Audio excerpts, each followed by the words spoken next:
నమస్తే రమగారు. నమస్తే జయ. రమగారు, మనం సింహదమనుడు సిరీస్ లో ఉన్నాము. ఇంచుమించుగా చివరి భాగంలో ఉన్నట్లున్నాం కదా. రెండు చెప్పాము, మూడో భాగం కానీ చిన్నవే. అవునవును, భలే ఇంట్రెస్టింగ్ గా ఉందండి. సింహదమనుడు కనుగుడ్లు దొరికినాయి కదా, అతను వెతుక్కుంటున్నాడు. వెతుకోవడానికి ఊరి మీదకి బయలుదేరాడు.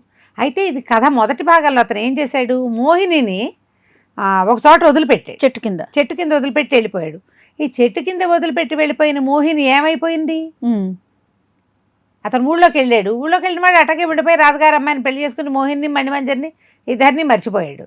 ఈ ఉన్న అమ్మాయి చాలాసేపు కూర్చుంది. ఆ మోహినికి మనుషుల మొహం తెలియదు, ఎందుకంటే రాక్షసి ఏడాది పిల్లని తెచ్చి పెంచింది. అవును, దానికి తెలిసిన మొహం ఒకటి రాక్షసి, రెండోది సింహదమనుడు. ఉండేసరికల్లా ఎవరో మనుషులు వచ్చారు. వాళ్ళందరినీ వింతగా, అమ్మాయికి వీళ్ళు ఎవరో ప్రమాదకారిగా ఉన్నారు, దాక్కుందాము అవి తెలియలే. ఓకే, వాళ్ళేమో వచ్చిన వాళ్ళు దొంగలు. ఈ అమ్మాయి ఒంటి మీద ఉన్న వస్తువులన్నీ ఒలుచుకున్నారు భయపెట్టి. వాళ్ళు ఏం చేస్తున్నారో కూడా అమ్మాయికి అర్థం కాలేదు, తెలియదుగా పాపం. నగలన్నీ ఒలుచుకున్నాక వాళ్ళలో ఒకటికి తట్టింది, పిల్ల చిన్నపిల్ల చక్క ముట్టుకుంటే మాసిపోయేలాగా ఉంది, దీన్ని నేను ఉంచుకుంటానన్నాడు. అనేసరికి మిగిలిన వాళ్ళు అన్నారు, అదేంటి మాకేనా చేత కాదు, మాకు వచ్చు, మేము ఉంచుకుంటాం. చెడామాడా కొట్లాడుకున్నారు. అమ్మాయి కోసం వాళ్ళు కొట్టుకుంటున్నారు. వీళ్ళిద్దరూ కొట్టుకుంటుంటే దానికి పారిపోవాలని కూడా తెలియదు ఆ పిల్లకి. వాళ్ళిద్దరూ కొట్టుకుంటున్నారు. ఓ పక్కన నిలబడి చూస్తుండేసరికల్లా ఆ పక్కకి ఒక ఆటవిక వైద్యుడు ఒక ఆయన అటు వెళ్తున్నాడు. ఎప్పుడైతే ఈ దొంగలు ఇద్దరు అందరూ వెళ్ళిపోయారు, ఇద్దరు కొట్లాడుకుంటున్న వాళ్ళిద్దరు మిగిలారు. ఆ పిల్ల అక్కడే వచ్చింది. ఒకళ్ళనొకళ్ళు పొడుకుని చచ్చారు వాళ్ళిద్దరు. ఓహో, ఈ పిల్ల తెల్లమొహం వేసుకుని నుంచునేసరికల్లా ఆ వెళ్తున్న ఆటవిక వైద్యు ఒక ఆయన చూసి ఆ అమ్మాయిని తీసుకుపోయాడు తనతోటి. అమ్మ, మా ఊళ్ళో మా పక్కనే పల్లి ఉంది, అక్కడ ఉందో కానీ మీ ఆయన వచ్చాక నేను తీసుకెళ్తాడులే అని చెప్పి వెంబడబెట్టు తీసుకెళ్ళాడు. అయితే ఈ వెజ్ ఏమిటంటే ఒక పూజారి, ఆ ప్రాంతానికి వైద్యము పూజారి రెండూ చేస్తాడు. వాళ్ళ ఇంటికి తీసుకెళ్ళాడు. ఒక ఆటవిక పల్లెకి అనుబంధంగా ఉన్న ఒక చిన్న గుడికి అతను పూజారి అనమాట. ఆ ఊళ్ళో వాళ్ళంతా ఏంటంటే అన్నిటికీ మంచి చెడు అతన్నే కనుక్కుంటారు. ఈ పూజారి భార్య పరమ గయ్యాళిది, చాలా గయ్యాళి. ఈ పిల్లని తీసుకొచ్చేసరికి అలా ఔరవురా దీనెవత్తను తెచ్చి నా నెత్తి మీద పెట్టావా డామ్ డోమ్ అని పొట్టాడింది. అతను కేకలేశాడు, నేను పెద్దవాడిని, ఆ పిల్ల చిన్నపిల్ల, మా భర్త ఎక్కడో వదిలిపెట్టి పోయాట, ఎప్పుడైనా రేపు నాటికి వెతుక్కుంటూ వస్తాడు, పిల్ల చూస్తే ముట్టుకుంటే మాసిపోయేలాగా ఉంది, అతను ఏం గొప్పవాడో ఏదో గుర్రం వేసుకొచ్చాడని చెబుతోంది, మన ఇంట్లోనే ఉంచుకుందామన్నాడు. వాళ్ళ ఇంట్లోనే ఉంటుండేది. ఉంటుంటే ఏమైంది, నిజానికి ఈ పూజారి గారి భార్య, ఆవిడ రెండో భార్య ఇప్పుడు ఉన్నది, ఆవిడకి వేరే ఇతరత్ర 2-3 స్నేహాలు ఉన్నాయి. ఇప్పుడు ఇంట్లో ఇంకొక ఆడపిల్ల వచ్చి ఉంటే అదొక తెల్లమొహం వేసుకుని చూస్తూ ఉంటుంది, తెలియదు పెద్దగా, కానీ చూస్తుంది కదా.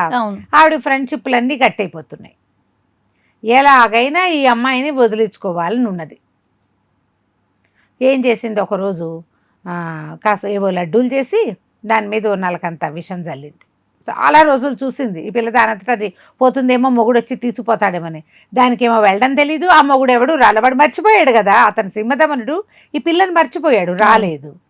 చూసి చూసి చూసి ఇక నా జీవితం ఇటగే వృధాగా పోయేలాగా ఉందని ఒకనాడు ఒక లడ్డూలు చేసి కొద్దిగా విషం చల్లి పెట్టింది. మోహిని తింటే ఆ పిల్ల పోతుంది, పోతే మొగుడు మీద బెంగతో చచ్చిపోయిందని చెప్పచ్చు అనుకుంది. ఆ పూట ఏమైంది, ఈ పిల్లని ఏదో మాయపుచ్చుతున్నానని నీళ్ళకి వెళ్ళినప్పుడు చెప్పేసరికి ఈవిడికి ఒక స్నేహితుడు ఉన్నాడు, ఇద్దరున్నారు, ఒకడు వచ్చాడు.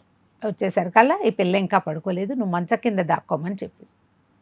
ఆ మంచం కింద పడుకున్నవాడు నిద్ర వస్తుంది అంటుంటే ఏదైనా కాలక్షేపానికి నవిలితే నిద్ర రాదని 2 లడ్డూలో 3 లడ్డూలో చేతులు పెట్టింది. పొరపాటున ఏం చేసింది, ఈ మోహిని కోసం విషం చల్లిందిగా, ఈ కంగారులో భర్త చూస్తాడేమో, మోహిని చూస్తుందేమో అన్న కంగారులో ఆ విషం చల్లిన లడ్డూలు వాడి చేతిలో పెట్టేసి చక్కగా అవి భుజించి అయిపోయాడు. స్వర్గయాత్ర జరిగిపోయింది. ఆ మంచం కింద పడున్నాడు. ఆ భర్త నిద్రపోయాడు, ఆయన బయటికి వెళ్ళి ఎక్కడో పడుకుంటాడు. మోహిని పడుకుంది. అప్పుడు ఈవిడొచ్చి ఈ పూజారి గారి భార్య ఈ తన స్నేహితుడిని నిద్ర లేపబోయింది. చూస్తే చల్లగా కట్టయిపోయాడు. భయం వేసేసింది, ఏం చేయాలో తెలియలే. ఇంతకీ ఆవిడ తలకు రెండో స్నేహితుడు వచ్చాడు తెల్లవారుజామున. వచ్చేసరికి ఈవిడ గబగబా వెళ్ళి రహస్యంగా చెప్పింది, ఏం పెట్టానో పొరపాటున అది వాడేమో తినేశాడు, తీరా పోయాడు, ఇప్పుడు ఏం చేయను, మా ఇంట్లో పీనికి బయట పెడితే ఇంకేమైనా ఉందా అంటే ఇతను ఏమన్నాడు, ఉండు తెలివిగా చేద్దాం, నువ్వు ఆ పిల్లని వదిలించుకోవాలని చూస్తున్నావు, పిల్ల వల్లే మనకు అడ్డంగా ఉంది, నువ్వు నిశ్శబ్దంగా కాళ్ళు పట్టుకొని అది ఆ బాడీని పట్టుకుని కాళ్ళు చేతులు చెరుకోవైపున పట్టుకుని తీసుకుపోయి మోహిని మంచం కింద పడుకోబెట్టారు. అది. వీళ్ళ దారిని వీళ్ళు పడుకున్నారు. ఆ అమ్మాయి నిద్రపోతుంది కదా, దానికి ఏం తెలుసు. వీళ్ళు కామ్గా వీళ్ళ పని కానిచ్చుకుని అతను వెళ్ళిపోయాడు. మర్నాడు పొద్దున ఏం చేశాడు, వెళ్ళాక ఇతను ఎవరైతే వీళ్ళింటో చచ్చిపోయాడో వాళ్ళ ఇంటికి వెళ్ళి వాడు ఎక్కడున్నాడు అని వాకప్ చేశాడు. బయటపడాలిగా, ఎక్కడున్నాడు రాత్రి ఏ సమయంలో ఎవరికి కనిపించాడు, ఎవరింటికి వెళ్ళాడు, ఏ పక్కకి వెళ్ళాడు, ఆను పాను తీసి చివరికి వీళ్ళింటో ఈ పూజారి గారు వెజ్ పూజారి ఉన్నాడుగా, వాళ్ళ ఇంట్లో శవంగా కనపడ్డాడు. అది ఆ అమ్మాయి మంచం కింద. జనాలంతా అరిచారు, తిట్టారు. వాళ్ళ ఇంటి వాళ్ళు వచ్చి పోట్లాడారు. ఈవిడేమో అవురవురా, దీన్ని ఎవరినో తెచ్చిపెట్టాడు నా మొగుడు, ఇది ఇట్లాంటిదని నాకు తెలీదు, ఎన్ని పనులు చేస్తుందో ఇట్లాంటివి, ఎప్పుడో చంపేసింది చల్లగా అని చెప్పి నానా గందరగోళం చేసింది. ఇంతలో ఏమైంది, అది కొంచెం పట్టణానికి దగ్గరలో ఉంది కదా, ఆ పట్టణానికే కదా ఈ అబ్బాయి వెళ్ళాడు. ఒక పట్టణానికి వెళ్ళాడు. రెండో పట్టణానికి దగ్గరగా ఉన్న పట్టణపు సైనికులు వచ్చారు. వచ్చి చూసి సరే ఈ అమ్మాయిని తీసుకుపోయారు. అప్పటికి ఎన్నాళ్ళు అయింది, ఒక 14 సంవత్సరాలు అయింది. సింహదమనుడు వెళ్ళిపోయి 14 ఏళ్ళు అయింది. ఆ 14 ఏళ్ళు కూడా అతనికి ఏం గతం గుర్తులేదు. ఈ అమ్మాయిని తీసుకుపోయారు. ఈ మోహిని అనుకుంది, ఏమిటో నాకేమీ తెలీదు, అతనేమో ఎక్కడికో వెళ్ళిపోయాడు, నాకు దిక్కు లేదు, దివాణం లేదు, నేను ఏ రాజకుమార్తెనో కూడా తెలియదు నాకు, ఎందుకు అక్కడెక్కడో బడి ఉండే బదులు ఏదో పోతే పోతాము అని చెప్పి నేనే చంపానని ఒప్పుకుంది. ఓహో. ఒప్పుకునేసరికల్లా రాజుగారు మామూలుగా వీళ్ళు ఉంటారుగా మన జడ్జిలు న్యాయమూర్తులు ఊరి శిక్ష విధించారు. విధించేసరికల్లా సరే ఏమైంది, ఆ రాజ్యం ఎవరిది, మణిమంజరి తండ్రిది. ఓహో. ఎప్పుడైతే ఈ సింహదమనుడు 4 కొద్ది రోజులు గడిపి మణిమంజరి దగ్గర మాట్లాడి వెళ్ళాడో ఆ మణిమంజరి గర్భవతి అయింది. ఆమెకు ఒక కొడుకు పుట్టాడు. వాడికి 14-15 సంవత్సరాలు ఉన్నాయి. దానికి ముందు కదా, మోహిన్ కంటే ముందు కదా. అయితే ఏమైంది, రాజుగారు దౌహిత్రుడు, ఆయనకు ఒకతే కూతురు మణిమంజరి. దౌహిత్రుడు చాలా తెలివైన వాడు, అంటే అర్థం చేసుకుంటాడని పిల్లాడిని 8-9 ఏటి నుంచే రాచరికపు వ్యవహారాలన్నీ అప్పచెప్పి యువరాజుని చేశాడు. అతను తీర్పరిగా ఉన్నాడు, అన్నీ ఆలోచిస్తాడు బాగా. ఇవాళ వేసిన శిక్షలు అనే లైన్ చూస్తే, ఆ కాగితాలు చూస్తే అతను ఏమన్నాడు, ప్రియుణ్ణి హత్య చేశారని ఒప్పుకుని ఉరిశిక్ష ఇచ్చుకోవటం ఏంటి, కాదని చెప్పాలి కదా ఎవరైనా, ఆ మనిషిని చూపించండి నాకు అన్నాడు. ఆవిడని తీసుకొచ్చారు. అది చూస్తే శోకదేవతలాగా ఉంది, మనిషి చూస్తే ఉంది. చచ్చిపోయిన వాడేమో ఒక సామాన్య కోమటి.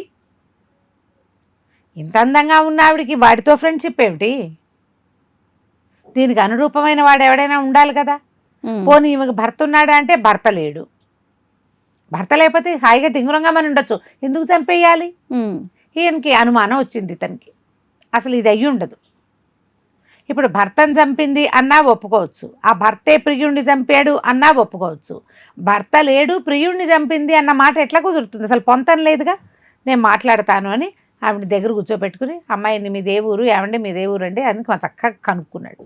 కనుక్కున్నాక ఆవిడ ఏం చేసింది, అమ్మాయికి ఏం తెలుసు, వరుసగా చెప్పింది, నన్ను రాక్షసు ఎత్తుపోయింది, నేను ఫలానా చోట ఉన్నా, ఒక గుర్రం వేసుకుని ఒక ఆయన వచ్చాడు, ఆయన పేరు సింహదమనుడు, మేమిద్దరం చాలా రోజులు అక్కడే కలిసి కాపురం చేసాం, నన్ను తీసుకొచ్చాడు బయటికి, వాళ్ళ అమ్మ వాళ్ళవి కనుగుడ్లును 2 చిలకల్ని తెచ్చాడు, అక్కడి నుంచి అడవిలో వదిలిపెట్టేశాడు, నన్ను వదిలిపెట్టి సింహం వెనకాల వెళ్ళాడు, మళ్ళీ రాలేదు. ఈ పూజారయ్య నన్ను వాళ్ళ ఇంటికి తీసుకెళ్ళాడు. ఈ శవం ఎట్టా వచ్చిందో కూడా నాకు తెలియదు అనగానే కుర్రాడికి సింహదమనుడు గుర్రం వేసుకుని వచ్చాడు, ఇది ఆకాశంలో తిరిగే గుర్రం అనగానే తెలిసిపోయింది వాడి మా తండ్రి. వెంటనే అన్నాడు, అమ్మ నువ్వు ఈ పొరపాటు చేయలేదని నాకు తెలిసింది, నేను నీకు కుమారుడితో సమానం, నువ్వు మా దగ్గరే ముందు కానీ చూద్దామని అక్కడి నుంచి జడ్జిలకి వాళ్ళకి చెప్పాడు. ఈవిడ హత్య చేయలేదు అని ఆ పూజారి భార్యని పట్టించారు. ఏం పెట్టి అతన్ని చంపావో చెప్పమని చెప్పేసరికి చివరికి విషయం తెలిసిపోయింది. ఆ పూజారి ఏం చెప్పాడంటే, మేము వచ్చిన నాటి నుంచి ఈ అమ్మాయి నోరెత్తి ఎరగదు, మా ఇంట్లో అడవి చాకరీ అంతా చేసింది, నా భార్య మంచిది కాదు, ఈ అమ్మాయి మంచిదేను, భర్త వస్తాడని చెప్పింది. ఆ రోజుకి ఈ రోజుకి ఆ భర్త గురించి అవే మాటలు, వేరే మాట కూడా మారలేదు. అమ్మాయి ఎవరి వైపు తలకాయ తిప్పి కూడా చూశారు కదా. ఇంకేముంది, తేలిపోయిందిగా. పూజారి భార్యని అరెస్ట్ చేశారు. ఈ అమ్మాయి మోహినిని అంతఃపురానికి చేర్చాడు, తన తల్లికి అప్పచెప్పాడు. అప్పుడు ఏం ఆలోచించాడంటే, ఒక పని చేద్దాం అని చెప్పి అమ్మది మోహినిది ఇద్దరివి 2 చిత్రపటాలు రాయించారు. రాయించి వాటిని ఏం చేశారు, ఈ మన ధర్మసత్రాల దగ్గర వేళ్లాడదీయించాడు. ఓకే. ఎవరైనా ఈ పటాలు చూస్తూ కనపడితే, ఉమ్. పటం చూసి ఆగిపోతే వాళ్ళని తీసుకురండి అని. కొంతకాలం గడిచింది. ఈ మన సింహదమనుడు భార్య కోసం వెతుకుంటూ, మోహిని కోసం వెతుకుంటూ మణిమంజరిని చూడాలని తప్పిస్తూ ఊళ్ళ వెంట తిరుగుతున్నాడు. ఆ మణిమంజరి వాళ్ళ ఇంట్లో మేడ మీదకి దిగాడు, కానీ వాళ్ళది ఏ ఊరు అతనికి తెలియదు. అప్పటికి ఇంకా చిన్నవాడు కూడా కదా. ఇక తిరుగుతున్నాడు. తిరుగుతూ ఈ ఊరు చేరాడు. చేరేసరికల్లా ధర్మసత్రాలు అప్పట్లో పద్ధతి ఏమిటి, ఎవరైనా ఊళ్ళోకి వస్తే ఏ ఊరు నుంచి వచ్చావు, ఎన్నాళ్ళు ఉంటావు అని కనుక్కుని రాసుకుని తర్వాత ఆ ధర్మసత్రం చూపిస్తారు. రాజుగారు కట్టింది. ధర్మసత్రానికి వెళ్ళేసరికల్లా అక్కడ సత్రంలో వేళ్లాడుతూ కనపడ్డాయి 2 పటాలు కనిపించేసరికల్లా ఆయన కళ్ళ నీళ్ళు పెట్టుకుంటూ నుంచున్నాడు. వీళ్ళిద్దరూ ఒకచోట ఎట్టా ఉన్నారు. మణిమంజరి రాజకుమార్తె, మోహిని ఆ రాజకుమార్తె కానీ అనాథ, ఆమెను అక్కడెక్కడో వదిలిపెట్టారు. 2 పటాలు ఎట్లా ఉన్నాయో తెలీదు, కళ్ళ నీళ్లు కారుస్తూ నుంచున్నాడు. సైనికులు ఈ సత్రం వాళ్ళు గమనించారు ఇతను ఎవరో చూస్తున్నాడని. వెంటనే ఏం చేశారు, ఆయన తీసుకుపోయి రాజుగారి దగ్గర పెట్టారు. సరికదా, ఎవరు ఆ పటాలు ఎందుకు చూస్తున్నావు, నువ్వెవరు అని అడిగితే, వాళ్ళిద్దరూ నా భార్యలే, నేను ఒక ఆమెతో 4 రోజులు 5 రోజులు గడిపాను, వచ్చి మళ్ళీ తీసుకెళ్తానని చెప్పాను, చాలా సంవత్సరాలు అయిపోయింది. రెండో ఆమెను నేను వివాహం చేసుకున్నాను. ఒకటి గాంధర్వ వివాహం, రెండోది విధిపూర్వక వివాహం. నేను అడవిలో వదిలిపెట్టి వెళ్ళిపోయాను, మర్చిపోయాను. ఎందుకని దైవ ఘటన వల్ల అలా జరిగింది. వాళ్ళు జ్ఞాపకం వచ్చాక నేను వెతుక్కోవటం మొదలుపెట్టాను. అడవంతా గాలించినా ఆ అమ్మాయి ఆనుపాను నాకు తెలియలే. ఇక్కడ కనపడేసరికల్లా నాకు దుఃఖం వచ్చిందంటే వీళ్ళేనేమో చూడమని వాళ్ళిద్దరిని తీసుకొచ్చి నుంచోబెట్టాడు. ఓకే. ఇక ఎంత సంతోషించాడో. అప్పుడు ఆ మణిమంజరి ఏం చేసింది, ఇతను ఉత్తరం మార్చింది, పైశాచి భాషలో ఉన్నది. ఆ ఉత్తరం తీసుకొచ్చి ఇచ్చింది. ఆ ఉత్తరంలో ఏముంది, ఇతన్ని చంపేయమని ఉంది. ఈ అమ్మాయి ఏమో పెళ్లి చేయమని రాసేసింది, మా కొడుకుని బాగా చూసుకోమని. తను ఆశ్చర్యపోయాడు. నా ప్రాణాలు కాపాడేవు నువ్వు, కానీ నేను నిన్ను వదిలిపెట్టేశాను ఇన్ని సంవత్సరాలు. ఇప్పుడు నీ భర్త లేకుండా కుమారుడితోటి గర్భంగాతిగా అయ్యి నువ్వు ఎలాంటి మాటలు పడ్డావో మీ ఊళ్ళో, నా వల్ల చాలా పొరపాటు జరిగిందని చాలా చింతించాడు. ఈ మోహినితో చక్కగా ప్రేమగా ఉన్నాడు. తర్వాత వీళ్ళు ఏం చేశారంటే, ఇప్పుడు మన సొంత ఊరు వెళ్ళాలి. ఇతను వెంటనే ఏం చేశాడు, అతను రాజ్యం ఉంది కదా, అక్కడికి వెళ్ళారు కదా, అక్కడ పెళ్లి చేసుకున్నాడుగా రాజకుమార్తెని. వాళ్ళకి కబురు చేశాడు, రాజకుమార్తెని ఇక్కడికి రమ్మని. తర్వాత 2 వస్తువులు వచ్చినాయి కదా, చిలకలు, కళ్ళు, ఆ బాక్సులతో సహా తమ దగ్గరికి రమ్మంటే అవి పుచ్చుకుని సొంత ఊరికి ప్రయాణం అయ్యారు. ఓకే. కాంభోజ్ రాజ్యానికి వెళ్ళిపోయారు. వెళ్ళాక రాజు దగ్గరికి వెళ్ళి మా దగ్గరికి రండి అంటే, ముందు దండెత్తినట్టు వెళ్ళారు, దండయాత్రలాగా వెళ్ళారు. చాలామంది సైన్యంతో వెళ్ళేసరికల్లా రాజు కంగారు పడిపోయాడు. అక్కడ ఏమీ లేదు, ఆయన ఎంతసేపు ఆ భార్యా ప్రియత్వంతో ఉన్నాడు. పిలిపించి ఈయన అడిగాడు, మీకు ఎంతమంది సంతానము, మీకు ఏమిటి అంటే, అప్పుడు ఈయన ఏం చెప్పాడంటే, సంతానం లేదు నాకు, సంతానం లేదన్నాడు. భార్య ఉంది కానీ సంతానం లేదు. మరి ఇంకో పెళ్లి చేసుకోలేకపోయారా అన్నాడు. అప్పుడు ఈయన ఆలోచించుకుని, అట్లా చేసుకున్నాను 7 పెళ్ళిళ్ళు, కానీ ఇలా ఒక పరిస్థితి వచ్చి నేను వాళ్ళని పంపించేశాను, ఏం జరిగిందో కూడా నాకు తెలీదు, ఇప్పుడున్న భార్యకి నాకు సంతానం లేదు అనేసరికల్లా, సరే ఇతను ఏం చేశాడు, తల్లుల దగ్గరికి వెళ్ళి మొదట ఈయనకి పిలవడానికి ముందే ఆ కళ్ళని వాళ్ళకి తులసి రసంలో ముంచి కళ్ళు అంటించి అందరికీ కళ్ళు తెప్పించుకున్నాడు. 7 తల్లులు కళ్ళు కనపడుతుంది. ఆయన లోపల నుంచి తీసుకొచ్చాడు ఆ 7 తల్లుని. వీళ్ళేనేమో మీ భార్యలు చూడండి, కొంచెం చాలా సంవత్సరాలు అయింది కాబట్టి వృద్ధాప్యం వచ్చింది, మీకు వీరు వృద్ధులయ్యారు, వీళ్ళు వృద్ధురాళ్ళు అయ్యారు అనేసరికి ఇతను ఆశ్చర్యపోయాడు. పేరున గుర్తుపట్టాడు. ఓకే, మీరంతా ఎట్లా ఉన్నారు, ఏం జరిగింది అనేసరికి ఇతను అన్నాడు, మీ సౌందర్యవతి అయిన భార్య తాలూకు అసలు సౌందర్యం మీకు చూపిస్తాను, ఆమెను కూడా పిలవండి అనేసరికి స్వయంప్రభని రమ్మన్నారు. స్వయంప్రభ చూడ్డానికి ఎట్లా ఉంది, ఎంత చక్కటిది, మహా అద్భుతమైన అందగత్తె కదా. వచ్చాక ఆవిడ ఈయన ఎదురు కూర్చున్నారు. వీడేం చేశాడు, లోపలికి వెళ్ళి మన సింహదమనుడు ఆ దీంట్లో ఉన్న పంజరంలో ఉన్న 2 చిలకల్ని మెడలు విరిచేశాడు. అక్కడున్న కంకాళి చచ్చిపోయి ఉంటుంది, ఇక్కడ ఒక కర్కశ ఉంది కదా, ఇది వీళ్ళు చూస్తూ ఉండగా పెద్దది ఒక 15 అడుగుల శరీరంతో, ఇంతలావు మనిషి, అంతలావు శరీరం, కూరలు బయటపడి ఈత పొదలాగా ఉన్న తలకాయతోటి చచ్చి పడిపోయింది. తను నిర్ఘాంత పెడితే, ఈ పిశాచితోన ఇంతకాలం నేను కాపురం చేశానంటే, కాపురం చేయటం కాదు, ఈమె కోసం 7 కడుపుతో ఉన్న భార్యల్ని అడవిలో విడిచిపెట్టారు. మీ తెలివి తక్కువతనంతో ఆమె వచ్చాకే ఇక్కడ ఇట్లా జరిగిందని మీరు ఆలోచించలేదు, సౌందర్యం ఇంత చేస్తుంది అని చెప్పి ఈ పడిపోయిందిగా శరీరం ముక్కలుగా నరికి తగలబెట్టారు. ఓ ఆ తలని తగలబెట్టిన కాళ్ళు ఎదుట ఆ పుర్రెని అడవుల్లో పారేశారు. చిన్న జంతువులు నివాసం ఉండేవి ఆ పుర్రెలో, అంత పెద్దది. మరి అది 15 అడుగుల ఎత్తు ఉందంటే 4 అడుగుల వెడల్పు 15 అడుగుల ఎత్తు ఉంది.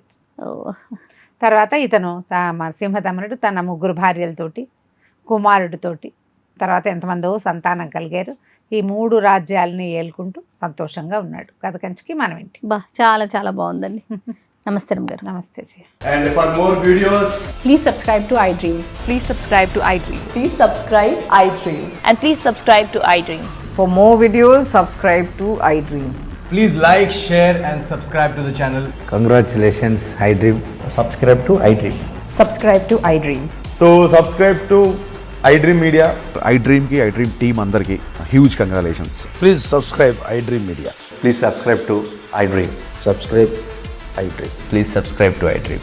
iDream అంటే నా కళల ఛానల్ సబ్స్క్రైబ్ చేసుకున్న నోరు తిరుగుతలేదు, మీరైతే గంట గుర్తు కొట్టండి. For more such videos, please subscribe to iDream. Subscribe to iDream. Please subscribe to iDream. Please subscribe iDream Media. Please do subscribe to iDream. Please subscribe to iDream Media. For best entertainment and information, please subscribe iDream. And don't forget to subscribe to iDream.